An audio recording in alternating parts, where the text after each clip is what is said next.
Inside a Los Angeles home lay a father's body, and beside it, a crying 5-year-old child. Police spoke one sentence. This child killed his father. The world went silent. The internet went mad. But what was the truth? Murder or a disease? In South Los Angeles, inside a modest apartment, even morning light couldn't warm the dread. The father was Adrian Parker, 35, a delivery driver who lived on deadlines, hard voice with the world, soft face with his son.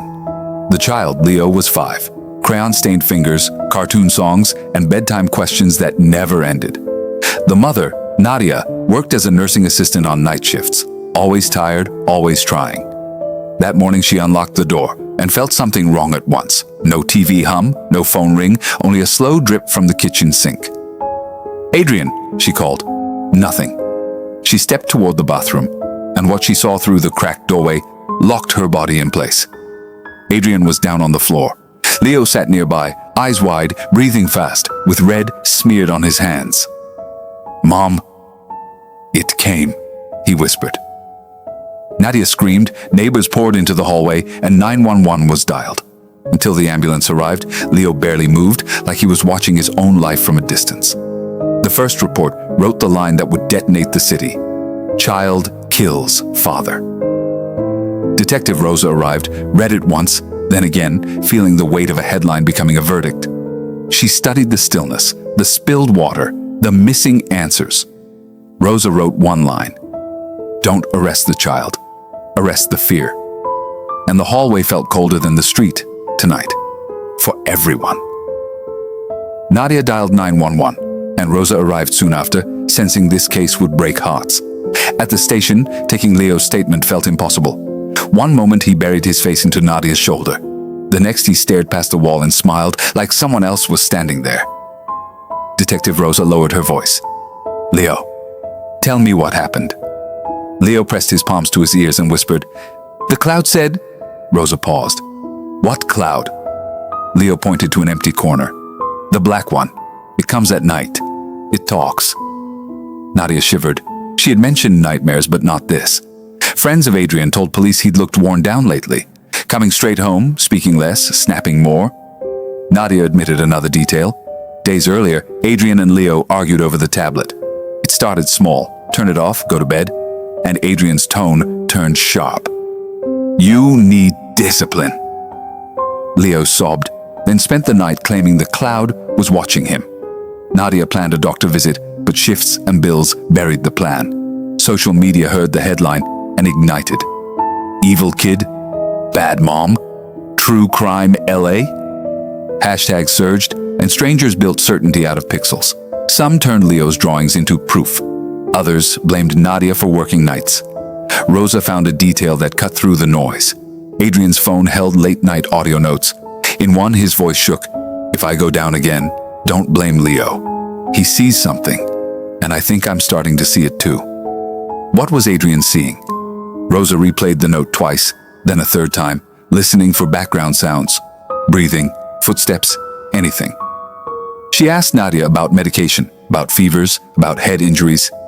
Nadia produced a folded drawing, a black swirl with eyes, and the word scared spelled wrong. Rosa didn't feel evil in that paper. She felt panic. Still, the city demanded a villain, and every hour without one made the cameras louder, and the comment sections meaner. Today. That night, Rosa returned to the apartment with the crime scene team.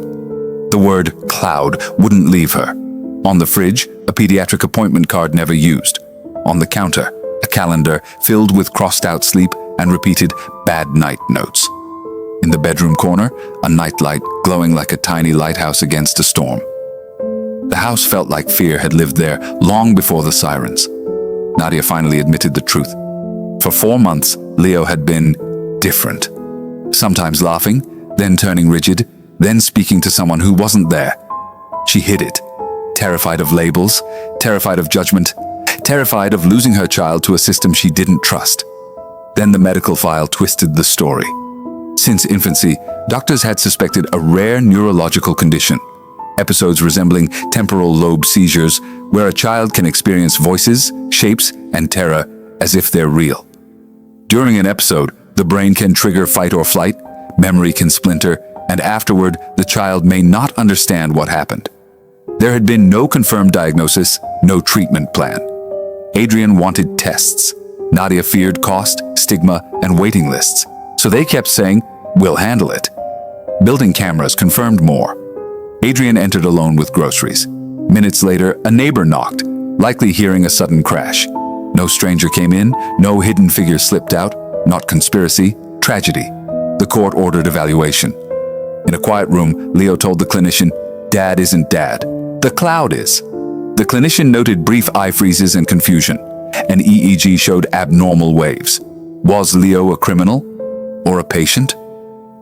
Rosa searched a toy box and found a recorder. When she pressed play, Leo's voice floated out, "The cloud comes. Dad gets scared. I get scared too." It sounded like confession, not a plan. Rosa pictured Adrian hearing it, realizing his son's terror was growing, and his too, every night, now. On the final hearing day, the Los Angeles courtroom filled like a theater. Reporters, YouTube channels, TikTok creators, everyone hungry for a shocking clip. Nadia sat with her hands clasped, so tightly her knuckles turned white, because she understood one thing. Guilty or not, her family would never return to before. Detective Rosa read the findings. No intruder, no planned plot, no proof of malice, but a small brain flooded with uncontrolled fear and hallucination. The prosecutor spoke for the life that was lost. The defense spoke for the life that barely understood itself. The judge asked a question that landed like a stone. Are we here to punish or to understand? Then the neurologist testified, plain and heavy. Leo experienced a seizure-like episode that night. He did not recognize his father as his father. He perceived threat. In that instant, the body obeyed survival. No plan, no hatred. The courtroom stopped breathing. The hashtags, the hot takes, the monster child thumbnails, everything went weightless for a moment. Nadia covered her mouth and sobbed, whispering, "I was too late. I should have taken him sooner." Regret can't reverse a heartbeat, but it can expose the truth. The judge ruled, Leo is not criminally responsible. He will be placed in long-term pediatric psychiatric care with neurological monitoring, family therapy, and strict supervision. Nadia will receive mandatory counseling and support services. The court did two things at once: honored Adrian's life and treated Leo's future as something still salvageable. Outside, cameras shouted, "Is it justice?" Rosa answered only with her eyes. Sometimes justice is not punishment. Sometimes it's diagnosis. TikTok clipped the moment, but court stitched reality. Illness, grief, responsibility. One question remains: punish the child or treat the fear?